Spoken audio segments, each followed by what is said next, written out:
Hey, how's it going, everybody? Welcome back to the channel. This is Ben LaPointe here, and today we got a video talking about building an arsenal for the 2024 USBC Open Championships in Las Vegas. Stay tuned.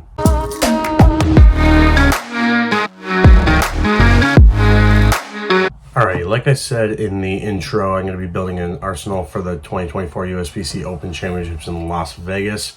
Quite travel for us, so we are flying. It would be about 30 plus hours to drive, so that's not happening.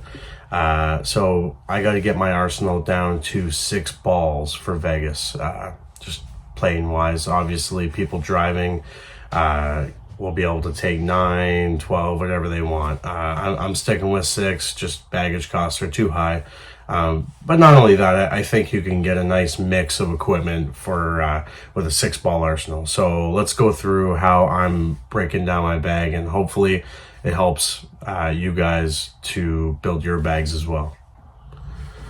All right, so at the top of my bag, I'm going to have the Roto Magic Gem. This could also be interchanged with like a 900 Global Harsh Reality, or if you still got some of the older stuff, DNA, Original Reality, or even the original Gem. They're all basically interchangeable.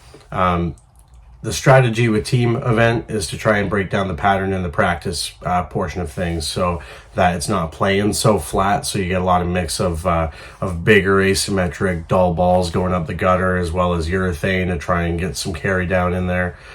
So my option for that is the Roto Magic Gem. Just as we watch a few shots here from one of my previous videos, you can just see it's just an early rolling ball, and basically this ball is going to be to burn up oil on the gutter, so that when we start having to move in and as we break down the pattern, hopefully these dull balls up the gutter are going to create a bumper for us. That's the game plan.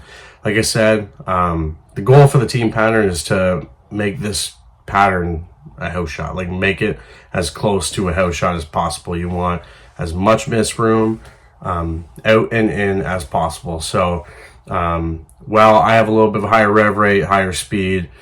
Typically I don't like to throw the big solid stuff up the gutter for very long.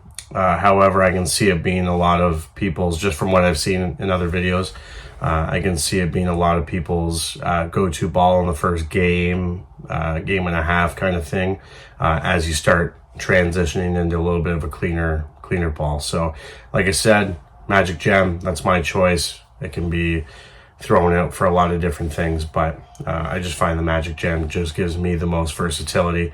But without further ado, let's move down to the second ball in the bag, which is going to be the Roto Tour Dynamics. Alright, I probably could have gone like 100 different ways with the second spot in the bag. I've toyed with the Optimum Idol. I've toyed with a clone because I really do like the clone. I went with the Tour Dynamics just because, like I said, I got a little bit of a higher rev rate and a little bit of a higher ball speed. I can drop it down enough to the point where I don't think I need multiple big ASIM balls in my bag.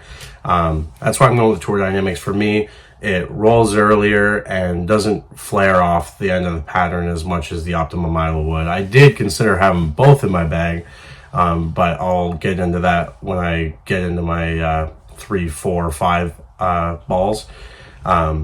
But yeah, Tour Dynamics rolls early, controls the end of the pattern. And on these tougher patterns, that's exactly what you're looking for. You don't want something that's going to go left as soon as it hits dry. Obviously, a little later in the block, you might want that. Singles and doubles, you bowl 6 games. You still don't have too much traffic out there, though. So Tour Dynamics, like I said, I toyed with an Optimum Idol. Last year I brought a Phase 2 and an Idol Helios. I found I didn't really get into a Phase 2. By the time I needed to move left, I was already able to get into something shinier. So I'm going with the same kind of strategy this year and just relying on my team doing a great job at building the pattern to be able to miss to the right and miss to the left. So let's get into the third spot in my bag, which is going to be taken up by the Roto Attention Star. Alrighty, Roto Attention Star, probably one of the best balls that's ever been released by any bowling company in the world. My little bit of a spoiler alert here, my 4th ball in the bag is the Virtual Energy Blackout, and I use these balls very interchangeably. They have basically, for me, the same overall hook. They're both very clean through the front part of the lane. The difference is, for me, is that the Attention Star is more skid flip, and it's just a little earlier rolling and wants to see the lane just a little bit earlier, whereas the Vibo is a lot smoother and the move off the end of the pattern is a lot stronger.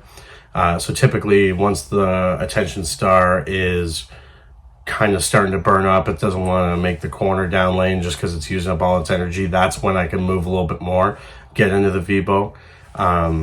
But like I said earlier, I really focus on asymmetric stuff. You bowl 3 games on team. I know there's 10 guys on a pair, but like, you're not really gonna break it down totally to the point where you're gonna need to start getting into the real weak stuff. So I stick with stuff that I know is going to recover, because like I said, it's flat and recovery is tough to come by. So third spot in the bag, Roto Grip Attention Star.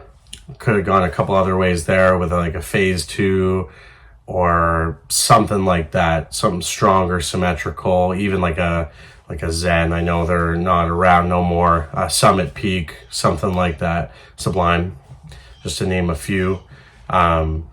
And then I guess getting into the 4th spot in the bag, like we were just talking about, the Vibo. The Vibo has been one of my favorite balls since it came out. I swear they don't release bad bowling balls ever.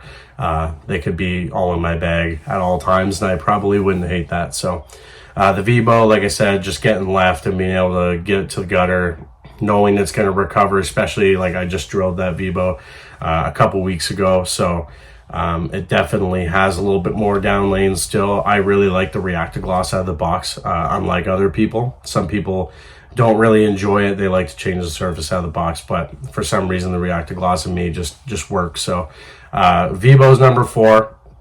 Let's get into number 5 spot in the bag, which is going to be, for me, the new Storm, the Road. Alrighty, spot 5, the Road. This is a brand new one. It's not even out yet. It comes out April 19th. But I've thrown it a couple times in league, and I've practiced on a couple sport patterns since I made the video, and it seems to be really good. It seems to just give me that little bit of an earlier roll. I guess before I say that, the ball I was thinking, a couple balls I was thinking of before then would have been the Fate and the IQ Tour Ruby. Ruby being my favorite ball. Fate is a very good ball as well. But like I said, 3 games on a pair with 10 guys, I don't think for my ball speed I'm going to be getting into something that low. So I went with the Road. Just gives me a little bit more control in the mid lane and not as much down lane. But when I get my hand around it, I can manipulate it enough to be able to get it to peel. And if I need to get that far left anyway, I'll probably be in the virtual energy blackout anyway. So I think on the fresh as well as on the burn, the Road is going to be a really good ball. Let's get into the final piece in the bag. I think this is probably going to be arguably the most important piece for at least the singles and doubles pattern. I know even the Bowlers Journal Championship, it's the same pattern, different bay of the building though, so it does play a little different, but I've seen a lot of people throwing this ball or variations of this ball on this pattern. So let's get into that. My number 5 or 6 spot in the bag, the last spot, is also going to be used for spares, is a Storm Pitch Black. Alrighty, 6 spot in the bag, Storm Pitch Black. You could have went 78U. To me, it's not the Pitch Black. You can trick it to be more like the Pitch Black with the layout. My 78U rolls a lot earlier, so I'm going to go ahead and bring the Pitch Black. It just gives me a little bit more down lane motion. 78U would be better, I think, if they were just a little shorter, just for it to read earlier and just not do as much down lane. Obviously, other brands, you're going to be seeing a lot of Purple Hammers, and you're going to see a lot of 78Ds, the black polyurethanes. But Pitch Black, this ball has been great for a long time now. I've won tournaments with it. I've shot big sets with it on sport patterns. So I'm really looking forward to seeing what I get out of it down in Vegas. This is the 4th one I've drilled now, and they never go bad. They're never bad. You just sometimes need a little bit of a fresher cover. So that's why you just drill another one. But I'm going to be seeing this on the fresh, on the singles and doubles pattern, most likely, and in the bowler's journal. And then in teams, typically being a little bit of a higher rev player, I get the job of using urethane on the fresh and trying to get oil down the lane so that it creates hold. So I assume the first, even maybe first half a game, once we get through the practice, I'll probably still be throwing this pitch black. And that's, again, just to create room. And urethane's meant to take away the big left to right snap at the end of the lane. It's meant to control it, and that's what the reaction I love to see. I love to see the front to back and not the left to right. I like knowing that my ball is going to be on the right side of the headpin and not through the nose or on the left side of the headpin. So that's kind of how I break down my bag. You saw all the shots here just on house shots. I threw the pitch black in that review on, I believe it was a 36-foot pattern, but you got a chance to see kind of what I'm talking about here with the different motions. I think, I don't know if I said it earlier in the video or not, but my team is down in Vegas, May 13th and 14th. We go, 13th is teams, the 14th is singles and doubles. So let me know in the comments if any of you guys are going to be, are heading down there. Let me know when you're there. Let me know what squads you're bowling, because I'd love to meet some of you. Other than that, basically wraps up the video. I'm really looking forward to this year in Vegas. Last year is my first year. It was in Reno. But I'm really looking forward to seeing how this goes. My game's definitely elevated in the last year, and I really think I'm going to give a good run. The team as well. The team's looking good. So without further ado, don't forget to like and subscribe, comment, and we'll see you in the next one. Thanks, guys.